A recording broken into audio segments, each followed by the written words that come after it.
So yeah, just again to start, we just want to thank you all for taking time to meet with us today. Hopefully the next 45 minutes or so will be useful for you. As I say, it's been a great response in terms of registrations for today as well. Obviously a very popular topic with the accessibility WCAG 2.2 changes come into play in a couple of months. So yeah, obvious reasons why, obviously being the public sector, it's as important as many other aspects as well in terms of digital solutions and making sure it's accessible to as many people as possible. So yeah, we'll get cracking. So I suppose just a quick note on the agenda for today. Then, for those of you who are new, we'll run through some quick intros on ourselves, introduce Prodo. But yeah, as it's the sort of the webinar setup, it'd be great if you wouldn't mind staying on mute just for the time being, just whilst there's in case of any background noise or feedback or anything. But do feel free to make use of the chat pane as well. My colleague Liv, who's on the call, you'll probably see her face in the little windows there. She'll be dropping in some helpful links into the channel too, so look out for those.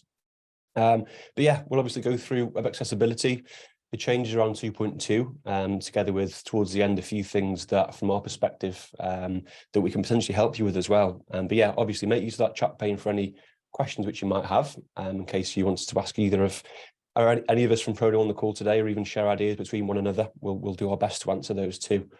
But yeah, I suppose just to get started, I'll introduce myself to begin with. So my name's Jacob, I'm head of sales at Prodo. Just hit the 5th year anniversary of working here as well, which has gone by in a flash. But yeah, how I sort of fit into the business is mine and my team's role is to find and connect with and consult with people in the housing space looking to transform in some way with digital. Yeah, I'll let you introduce yourself as well, Lawrence. Yeah, hi everyone. I am Lawrence, the head of delivery and experience. I've actually come from a creative background. You may know me. I've dabbled in many websites that have come through Prodo, if not all of them. Yeah, typically from a creative background. So I'm very familiar with accessibility and the requirements around it. I also do a lot of front-end development, which is where an awful lot of the accessibility also sits within these websites. So I'm fairly well versed in the requirements that we have to meet for all of our builds and all of our websites, but also with the changes that are coming up in April, they're due to be published. Yeah, cheers, Lawrence. And then yeah, from a Prodo introduction point of view, we're essentially a digital transformation partner agency for the housing space. We've been specialising in this for 20 or so years now. Our core focus being to be a force for good for housing associations staff, but also their customers and colleagues too. And yeah, the Housing Hive is something, I suppose, for the purpose of using that position we have in this space to connect the many contacts which we have around the sector together to share ideas and talk about best practice, certain things around digital and how to sort of collaborate best, I suppose, as well. But yeah, we've covered all sorts of topics over the last couple of years, from CMS choice, website sustainability. We did one on cost of living crisis a few months ago, which we're revisiting next month as well as specific case studies as well from Stockport Homes and PA Housing and a bunch of our other clients as well. We are the authors of the Shift book. Hopefully some of you have got a copy of that on your desk somewhere, gathering some dust or somewhere to put your coffee mug. But yeah, that's something we produced and released a couple of years ago, all about channel shift in the housing space. And we had a number of, 250 contributors to that book as well from the sector and sort of clients and friends of the sector and some consultants too. So yeah, if you'd like a copy of that, if you're interested in the channel shift angle of housing, then please feel free to ask and we can pop you over a digital copy. And then, yeah, I suppose lastly, from an introduction point of view, also the minds and the team behind Franklin and the Frank app, which you may have heard of. They are our housing specialised self-service products, all geared towards improving customer experience, but also streamlining internal processes and operational efficiencies as well. So yeah, give us a shot if you'd like to learn a little bit more about those. We do record and publish all of these webinars. I think we're knocking on the door of doing sort of 30 or so now. And yeah, it's covered, as I say, a whole host of various different topics. So I'd encourage you, if you need to jump off early today, if you'd like to maybe revisit this or maybe some other ones, and we can pop a link over to where all of those are held. The likelihood is we would have covered something that sort of interests you in your particular position. But yeah, today's episode will be edited up and sort of launched either later today or early tomorrow as well, which will pop into the email follow-up link for you too. But yeah, I suppose onto today's topic then. So what is accessibility? What's the importance of it? And what do you need to know ahead of the WCAG, get my words out today, 2.2 standard? Of course, really important topic in the sort of generally sort of sector-wide and also nationally and globally as well, but particularly in the public sector with the regulatory aspect of it. And obviously certain segments of customer bases within the housing space So we'll run through, I suppose, to begin with some definitions, and then we'll go into a little bit more detail around that too. So the web essentially fundamentally is designed to work for all people, whatever their hardware, software, or ability. And when that meets the goal, it's accessible for everyone, based upon, I suppose, or regardless of their potentially diverse range of hearing, cognitive ability, movement, or issues with sight. But yeah, the impact of disability is radically changed on the web, basically, because it removes those barriers to communication and interaction that many people may have or may face in the physical world day to day.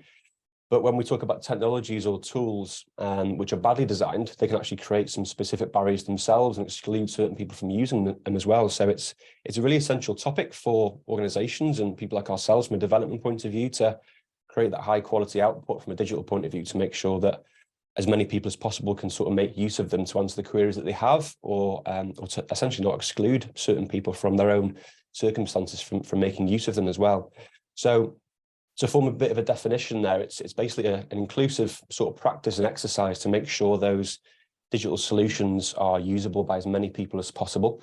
Yeah, like I say, regardless of any specific disabilities or potential barriers, but also enhances user experience for people without disabilities as well. So we'll come on to that quite soon. But I suppose in the specific context of social housing, what this means for us operating in this space is basically helping all of the users, but most importantly, customers, really sort of make use of the value behind those online sort of methods to access services, I suppose. And there's obviously various sort of facets which contribute to this, including having the access to technology and also the connection in order to sort of connect to something like the internet. But accessibility is one of the sort of the core parts of digital inclusion generally, which I'm sure you're all sort of working through, but maybe potentially seeking some guidance or have some questions on, which is, I'm assuming, why you've sort of joined us today. There is, I won't play this video for you now, but there will be in the slide deck when we follow up. So there's a short video here from W3, which explains sort of perspectives around accessibility really well. So feel free to have a watch of that later on. But yeah, stick with me on this point because I will get there. But it made me think when I was watching this of a documentary I watched a few years ago, which I suppose describes how rock and roll my life gets. It was all about the road signs in the UK. So I must have finished Breaking Bad by that point. But it was all about the sort of the clarity of design from a lady called Margaret Calvert back in the 60s and 70s. So the font, the typeface, and the background and sort of color contrasts, the fact that the words are capitalized at the start of each word are all specific design decisions made to ensure that the content is easily interpreted very quickly. So even when people are driving past at 70, 80 miles an hour, I can make use of it. I can read it easily, even if it's raining or if it's low light. So it's a really good and quite simple example of purposefully designed, I suppose, output to be as accessible and usable to as many people as possible. And now something which we just simply sort of rely upon, expect to be there. And that obviously sort of feeds into the technology standpoint as well. So sticking with that travel example, we'll probably make use of sat navs or GPS in some ways as well. Now, there's no way to get a road sign into your car. So what do? We make use of the text to audio function so we can sort of hear and listen to the voice which is telling us which way to sort of point, so which way to turn. So it's I suppose, a high level example of accessibility based design to make things easy and simple for people to make use of. But yeah, is that switch to the next slide, or am I just stuck on the video there? There we go. So I suppose an obvious difference between designing and rolling out road sign designs nationally compared with individual websites is the ability to sort of control that standard generally. So businesses want to make use of the website to, I suppose, portray their brand in certain ways, showcase their product in specific ways, but also how they talk about certain things and present content in quite engaging formats as well. So there's almost an unlimited level of individuality there. And when you combine that with open access to customization with things like web developers like ourselves or designers, the CMS platforms which you'll be using to sort of add your own content however you wish to, sort of making the control behind that standard is quite difficult, and making sure that the content being presented is easily consumed by access to everyone is much harder. So you could obviously go out there and have a website designed and developed sort of with a completely wacky design, pushing the boundaries to some extent, to really stand out from the crowd and get company culture sort of really across and service nuances potentially. But I suppose you're then sort of pigeonholing that content being digested by certain people who can digest it in that way as well. So it's all about striking that balance between creative and accessibility. particularly when we're talking about social housing as well, being the sector we will operate in, looking to tackle digital inclusion, looking to encourage digital engagement and help with customer experience, operational efficiency. So I suppose there's a few relevant stats linked to this, which shows the sort of importance of it, in that BBC Media Literacy found 9.4 million adults in the UK lack basic digital skills, which I suppose needs its own definition in itself. But it's, as we know, it's an evolving picture as time goes on, and I suppose that may change as sort of generations move through and move on as well. Gartner found that in the top 1 million websites found in Google, there was on average 51.4 accessibility errors just on the homepage, and that wasn't actually too long ago. So it's obviously, there's still some work to be done. And yeah, RNIB found that there are approximately 2 million people living in the UK right now with significant visual impairments as well, which is actually expected to grow significantly over the next 5 to 10 years and beyond. So you can see why the sort of the purpose is there, and sort of we need to sort of place a focus on it specifically with I suppose digital platforms as well. So I guess, how do we sort of set the standard? And that's exactly what WCAG is there to do, web content accessibility guidelines. It's basically been developed through W3C process in cooperation with businesses and people all over the world, with that single shared goal of providing a single shared, I suppose, standard that meets the need of every sort of individual out there, or as many as possible. And it's essentially a list of guidelines and documentation around how to make web content accessible for people with disabilities, and web content being information sort of referred to on the web page, natural information like text and imagery and sounds, but also the code and markup which defines structure and sort of presentation of that information as well, I suppose.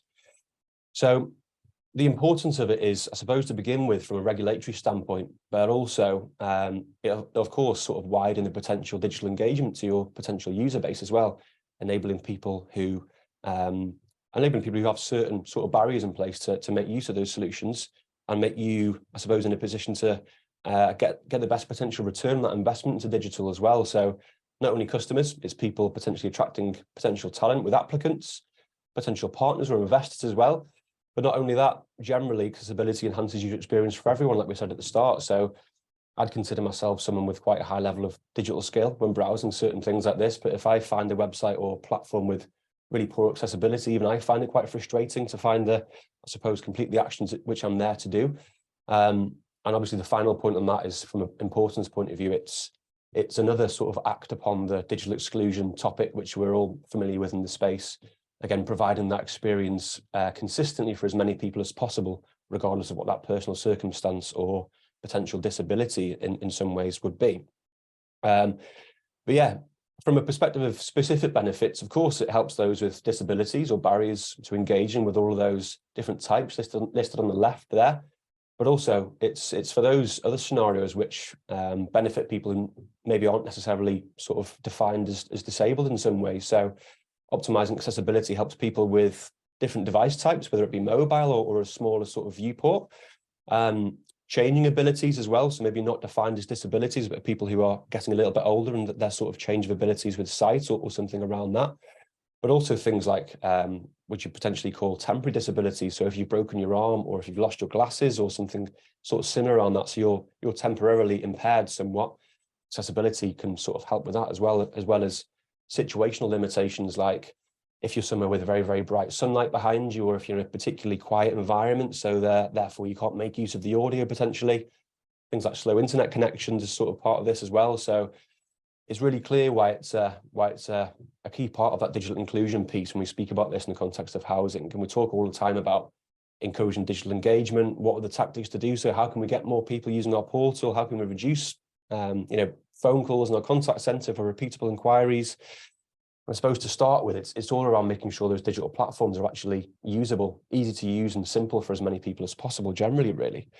But yeah, before we get into the 2.2 stuff, just I suppose some principles around accessibility generally from a W3 point of view, which is 4 core aspects of this is perceivable.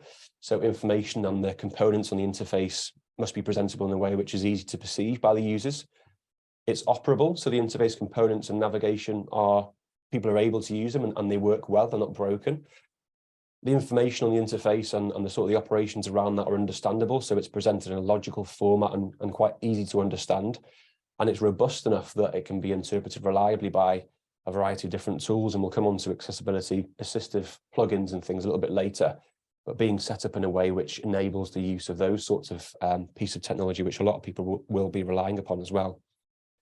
But yeah, I suppose there's various factors which contribute to achieving this generally from both a technical standpoint, but also generally content management as well for yourselves, and ensuring all of the following points on this slide and the following are met will only enhance the effectiveness of those accessibility tools as well.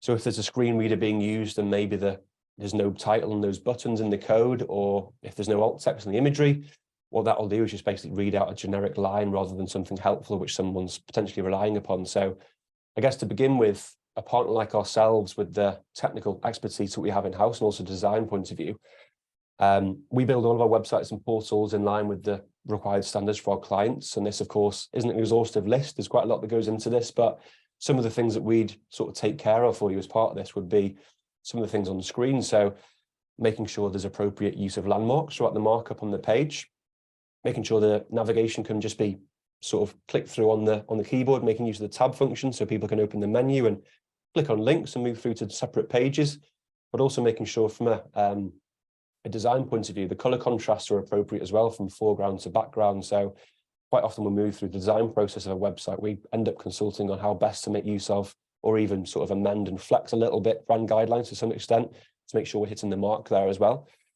But also, yeah, appropriate tagging of CTAs and buttons so they can be read back nicely from a screen reader point of view. And then, yeah, secondly, content's a huge part of this too from website management point of view. So I suppose continually monitoring that as well as time goes on. You could have the most technically sound website in the world from an accessibility point of view, but if you're not adhering to the standards and sort of guidelines from a content management point of view as well, you're not going to be compliant. So there's a few things you need to consider yourselves when you're managing content around tagging imagery with appropriate alt text. So not only helpful for SEO and things around that, but also the screen readers that we said before with a short description on what that image is showing. Descriptive and succinct titles on buttons and links. So not just using click here, but also not using something like use your mouse to click this button where you'll find a page on how to book a repair, for example. So I suppose you can get the picture on that being something which is descriptive, but appropriate, but also appropriate file types and sizes as well, and structuring the content on the page logically so people can sort of read it. And there's also appropriate use of headings, numbered and ordered lists, and those sorts of things around that too. But yeah, following these standards means that the website's in a place which is geared up for accessibility technology, basically, and sort of those assistive tools which you talked about. So we will always get the question asked which one's best. In reality, the main sort of players in this space offer quite similar solutions in some ways. So it's really up to you guys to compare the functionality that you've ascertained is appropriate for your potential users, but also the sort of the price of them and how that sort of compares as well. We're in no way or means affiliated with these, but these four tend to be some of the most popular we tend to find, and we're really familiar with implementing these. So Recite Me, Accessibility, ReachDeck, which was formerly known as Browse Aloud, and Access Angels, another sort of popular one there as well. But yeah, for the websites we design and deliver for our clients, we always include an accessibility toolbar like this one that you'll see for PA housing on the screen here. Basically gives the user an easy route to make text larger, toggles high contrast mode, and even enables people to translate the page, which we know is a particular topic related to certain sort of issues in the sector at the moment. But also, yeah, making use of those plugins and sort of incorporating those into there, maybe to launch something like a screen reader. But again, the success of these tools rely on the website being configured in the right way to enable them to work effectively. So if you just go away and create a website on Wix for £200, you're not only probably going to be missing some IT security requirements and your comms team functionality requirements now and in the future, but the likelihood is some parts of the code might not be set up in a way which is geared towards accessibility generally, and then therefore make use of those sorts of plugins, I suppose. So hopefully that gives a good sort of, I suppose, background and bit of a summary of what accessibility is, importance of it, and a few things to think about from a supplier technical point of view, but also content management point of view as well. But yeah, I suppose probably one of the main reasons a lot of you have joined today is the fact you're aware that there's changes coming from WCAG in terms of the specific guidelines that are regulatory sort of aspects to sort of hit in the public sector, being 2.2. But yeah, it's all publicly available, but quite sometimes difficult to understand what it all means practically. So hopefully, as we sort of hand over to Lawrence to talk about a few aspects, we can help, I guess. Over to you, mate, if that's right. Yeah, thanks very much. So yeah, with 2.2 coming up, they've already published a version of this, which was published in January. However, this is kind of a temporary placeholder while they finalize some points in the latest version coming up, which they hope to publish in April. Luckily for us, the new version coming out is relatively straightforward. There's not a great deal of changes due to the fact that the documentation is already pretty comprehensive and it's been around for a while. So we have a lot of the things already in place. In fact, the wording between 2.1 and 2.2 is almost identical. There's very little changes running through the document. However, there are sort of 2 changes that are coming up. One makes our lives a lot easier. And the second set of changes, there's only nine additional changes coming into the specification for 2.2 coming up. So as I said, yeah, they'll be coming up in April, published very soon. But the nice thing is that a lot of the changes coming up, we already actually kind of adhere to most of them. It's only going to be small, subtle tweaks or just general accessibility checks to make sure that we do adhere to these moving forward. So the changes that are coming up, like I said, there are 2 changes coming up. The first one of which, 2.4.7, is for the focused visible state. So this is making sure that elements are visible when they're focused, when the user taps with their keyboard through the website, and it brings that content to the front of the page, or it's easily accessible for the user. The only change here is that it's moved from AA requirement to single A requirements. It's been promoted up to the next level. So basically every website should be doing this to a degree. There are certain different elements to focus visibility and the requirements around it, around whether they have a focused state all the way around the button or element that you're focusing, or just a single edge. Also the distance between other elements, but it's generally pretty straightforward. Most of our websites already adhere to this one, so we're pretty safe. The second one, which is actually being removed and is now obsolete, is the parsing side, which is 4.1.1. This is being made obsolete because it's just not necessary anymore. Basically, browsers have advanced so much recently in the way that they parse HTML and CSS that it doesn't require third-party scripts or any of the plugins to kind of support the parsing of HTML and CSS. And it's all done natively now. So they've dropped it from the specification because it's no longer really a requirement. Which brings us on to the additions that we're adding. So first one is the focus appearance. This one is actually at risk, or noted as at risk. The reason it is because they're not entirely sure whether they're going to bring it forward or not. It specifies how elements should appear when focused during their keyboard navigation. So this is when the user taps through the content, the way that it appears on the screen. The second elements in the navigable area that are being updated are 2.4.12, which is when content is focused through that tabbing process. It's not obscured by any other elements on the page. So elements might overlap it. There might be things that sort of sit a little bit too close to the focused content, and making sure that they don't overlap each other or obscure each other in any way.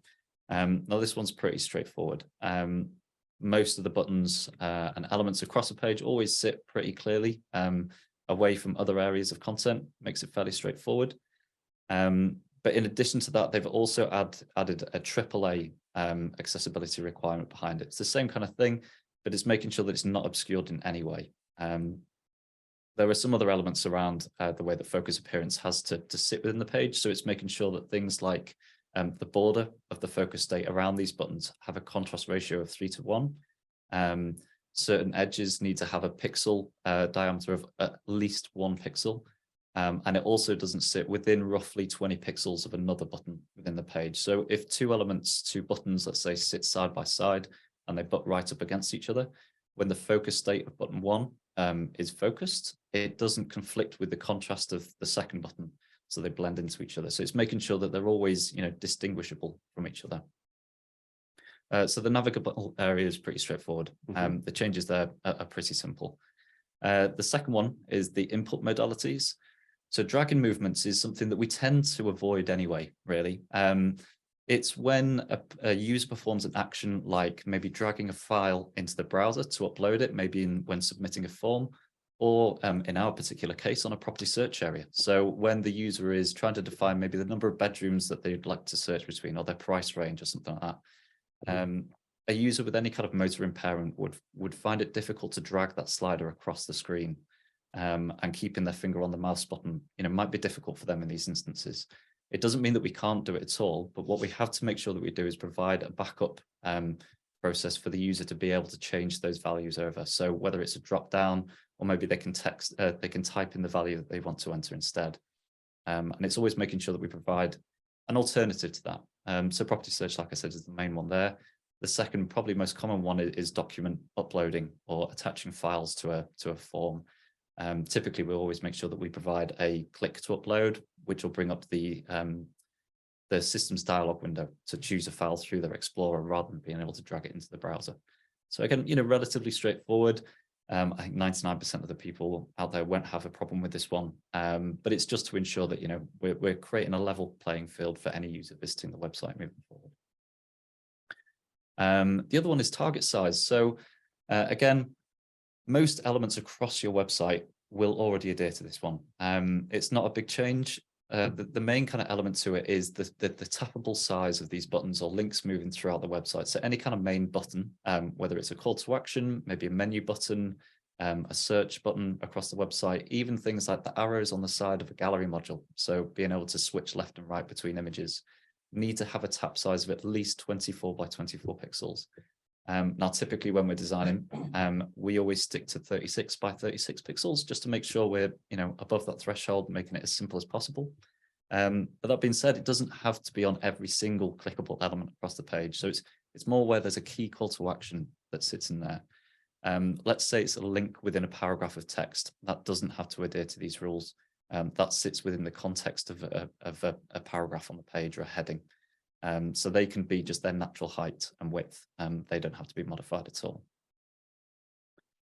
Moving through to the next one, we've got the predictable stuff. So again, relatively straightforward. I very much doubt anybody would struggle with this element page, but essentially it is whenever we are including certain types of functionality that can help the user in some way across the website. Typically it's things like live chat, if there's a live chat tool, or if there is an accessibility tool, that we don't change the position of that button as the user navigates through the website. So live chat might always sit bottom right of the page. It floats down the page as the user scrolls, and it doesn't switch around. So it doesn't suddenly move because the user, it sets an expectation with the user when they're visiting the website, browsing around, as to where they can find certain pieces of information. And if all of a sudden we change that experience, it confuses the user and breaks that flow as the user's going through the site. Again, very, very straightforward, that one, very simple. The input assistant stuff.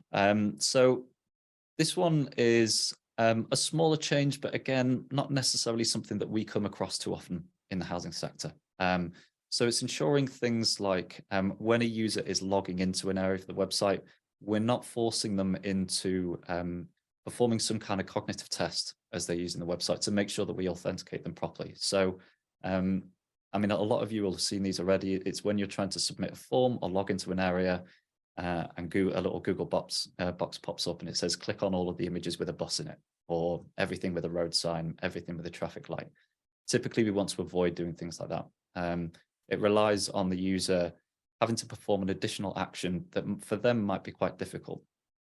So the first element to this, 3.3.7, is to make sure that if we do ask them to do some perform an action like this, we provide a backup. So is there another way to do it? And also trying to make it as straightforward as possible.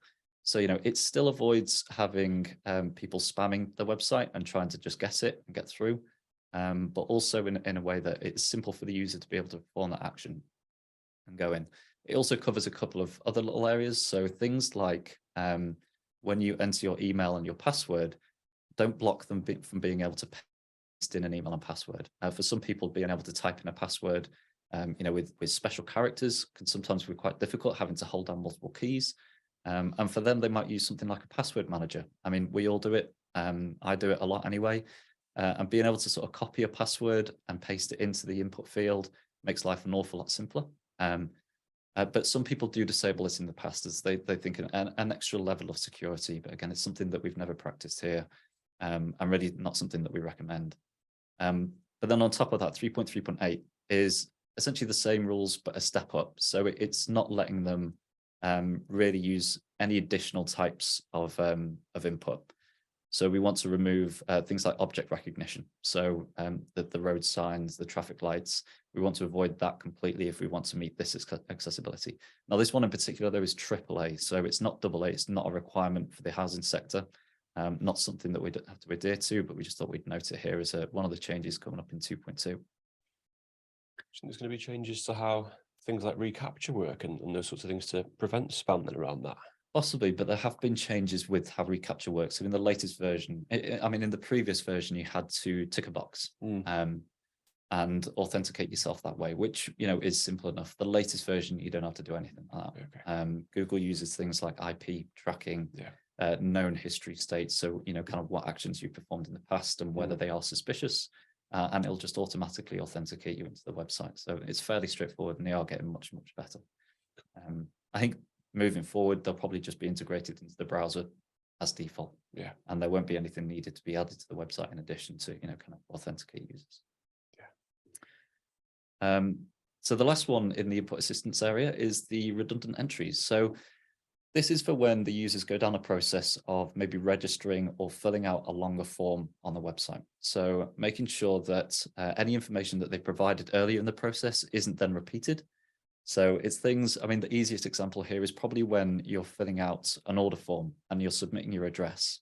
If you have your postage address and then your billing address, and they've already provided one of them, we don't force them to enter that again unless it's something different. So it's always providing them with the option to just reuse the previous information, or we can automatically populate that for them moving forward. So for example, if a tenant is logged into their portal, we already know their name and surname. We don't ask them to fill that information out again as we're moving through that maybe submission process for reporting repair or getting in touch with a team member. So again, pretty straightforward, typically not something that we do too often, but it does make the user's life just that little bit easier. That's interesting. As you were talking through some of those, you can just you sort of just think of real life scenarios of those, don't you? So I've never gone through those points in detail myself before, but yeah, those examples are, you can just sort of imagine filling in those forms, and then quite often if it is like buying something on Amazon or whatever it might be, it's always the case of make use of billing address for shipping, whatever it might be, isn't it? So it's interesting to sort of relate to that, which is it was interesting. Thanks for that, Lawrence. If anyone has got any questions on any of those, just feel free to pop them in the pop them into that chat pane as well, and we can sort of come to those.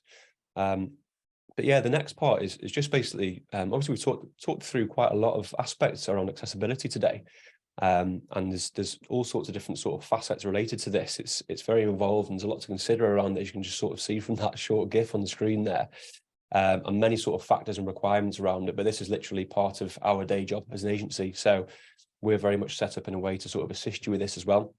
So if you're in a situation where you're not sure currently how your certain platforms, whether it be websites, portals, whatever it might be, are performing, and you're a little bit worried about sort of hitting that requirement by the sort of the deadline or thereafter, we can help you with a full sort of audit of the platform itself from an accessibility standpoint, covering both the platform, sort of, I suppose, what's the word I'm looking for, the platform itself, and also paired with that, the content, hierarchy of content, alt tags, and those sorts of things around it too. So yeah, if you're interested in having an audit, feel free to let us know, and we can set something up and sort of discuss what you might need there.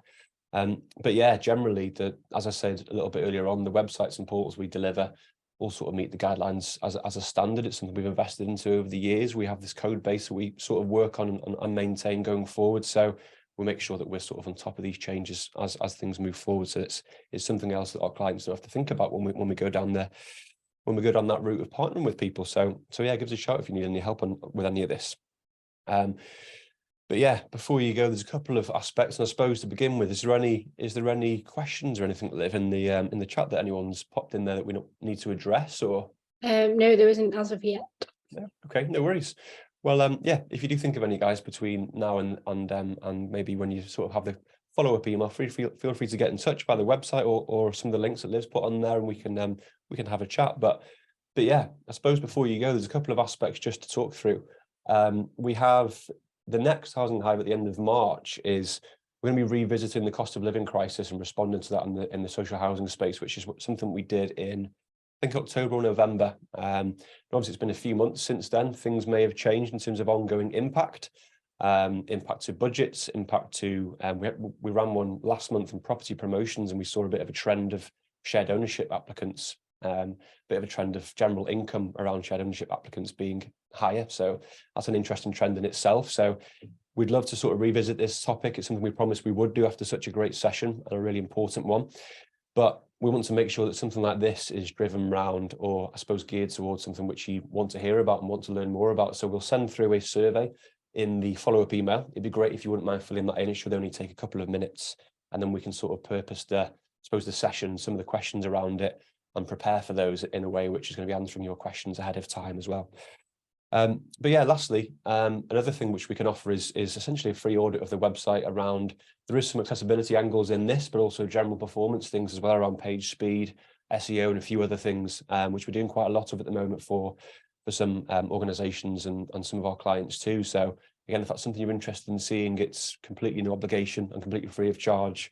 We'll go away as a team and sort of audit the website, and then I can set up a call with you to talk you through the results. So yeah, feel free to let us know if you're interested in that too. But if there is no questions, unless there's any more popped We in, we have a hand up. The on. Shortland family is what it's called on the screen. So I don't know who that is. Okay. Yeah, If you feel free to come off mute and ask the question if you have something specific. That's me, sorry. Randall, hi, morning. It was just a general one, really, with regards to the accessibility bar that you sometimes see, or you see less of these days. So these days, lots of modern browsers have within them lots and lots of options for increasing text size, dark mode, these kinds of things. And then outside of that, there are lots of apps, obviously, for people with different disabilities, such as, you know, screen reader apps and other bits of technology that people often in those situations get and use. Yeah.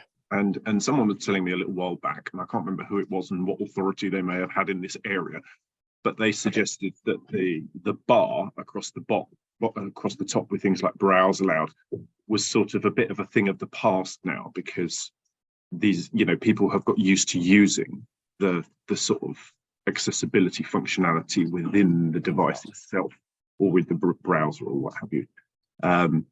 What's your thoughts on that? That's a good question. Good question. I suppose I've got a couple of things now, but did you want to start? Have you got something specific? Yes, my opinion of that is that some of these accessibility bars offer additional tools that currently aren't native in whatever operating system you use or browser you use. I think naturally they will become somewhat obsolete over time, but there are still advantages over using some accessibility tools. Take, for example, Accessibility. One of the tools that they offer within their package is to update the alt text of images that it finds when loading the page that might be missing. The nice thing about it is I believe it's powered by AI, so it scans the image and creates a kind of usable alt tag for that image to describe the contents of it. Now, how accurate that actually is, I'm not sure. And it also will avoid things like, or it won't capture things like the tone of voice of your brand or what you might specifically want to have portrayed by using that image. But it is a nice backup tool there. You're absolutely right, though. Native tools on computers do offer a lot of the requirements that these toolbars offer. And there's elements that it also offers that toolbars don't. So, for example, reducing motion across the page if people have visual impairments and having animations and things like that. We need to add a way to reduce that motion if it's enabled at an operating system level. And these toolbars don't pick up on that, at least not to my knowledge. So yes, I believe to a degree they are going to become obsolete over time, but I think at the moment they are kind of a necessary requirement to ensure that we do create a level playing field for users across the website. I did a little bit of reading on this as we were sort of preparing for this session as well, and there was a Recite Me themselves actually issued, I know you might say it's coming from them, so it would say this sort of thing, but they issued a paper on accessibility from 2022, and within there's different stats around adoption and usage of their tool specifically, but I suppose showing an increase in usage last year too. So I suppose, yeah, as you put it, Lawrence, I guess, and yourself, Randall, it might be something which is obsolete over time, but I think for now there probably is still a need for certain things, and almost I suppose there's a little bit of familiarity with it as well in the space generally. It's something which we've certainly been incorporating with our clients, for our clients on the websites for a long time, and I think it's almost expected in some ways, and sort of almost a familiar logo in some scenarios, with the obviously Browse Loud is very, very popular, which is now Reach Deck and those sorts of things. So but no, it's a good point, an interesting one as well. But we'll pop that PDF from Recite Me in the follow-up email too. Oh, okay, cool. In the building. Cool. All right. No worries. Do you have anything else on that then? I guess the only other element that I consider with that is the progression of browser updates and operating system updates for users, typically between different devices. So things like mobile devices, they have new generations come out every year, and it's very easy to kind of buy the latest device, which automatically comes with things like font size increase and contrast and stuff. Yeah. Whereas desktop computers, particularly with kind of an older demographic, might be using older equipment and not be familiar with updating browsers and keeping up to the latest sort of version of maybe Chrome or Firefox or Edge. And they not necessarily would know that these things are kind of baked into there. So providing that alternative while using the website, kind of makes it really quite an important factor. Yeah, I think that's a super important point in being inclusive generally, because I think we always need to design and have the websites on the assumption that somebody does have an accessibility requirement, as opposed to the other way around, because then we're always going to benefit everybody, and also people that don't need it could use it if they wanted to, and things like that. So I think it's an interesting one that we've been speaking to a lot of clients around recently, because a lot of housing associations are kind of focusing on being inclusive, especially for their staff and their tenants. But actually, when you look at kind of what that means from a digital point of view, are we focusing the same focus on the inclusivity in the digital world as we are in the real world? So I think it's a really interesting one, that point now on that. But I think we have to go forward with the opinion that people don't have access to it and will need access to it before we kind of take it away, because there might be alternatives, like you say, Lawrence. Yeah, absolutely. Yeah, cool. Thanks for that, Liv. Thanks for the question too, Randall. Hope everything is well with you guys. Is there any other questions at all, Liv, in the chat that want to run through at all? Nothing else in the chat, Jake. No. Yeah. Okay. No worries. Cheers, Joe. In that case, then, guys, it's probably a good time for us to wrap up today. So, thanks again for your time and taking the time to join us today. Hopefully, I know we ran through quite a lot of stuff quite quick there. I found myself talking quite fast, as I always do. But yeah, hopefully it was useful for you, and we gave you something which maybe was a little bit of a learning, or even something to think about or to take away moving forwards. But yeah, if those audits are of interest, or you want to have one of those specific accessibility audits, feel free to get in touch. We can sort of set something up to discuss further. But yeah, hopefully we'll see you guys and your colleagues in the next session, which, as I say, is Cost of Living Revisited, 30th of March. So the registration form will be up on the Housing Hive page now, and we'll pop some more information in the follow-up email, and we'll follow up with you shortly, as well as this recording. So yeah, thanks again, and thanks for you, Lawrence, as well, for offering your expertise today. Really appreciated. And yeah, we'll speak to you all and see you all next time. Thanks, guys. Thanks, everyone. Thank you. Thank you.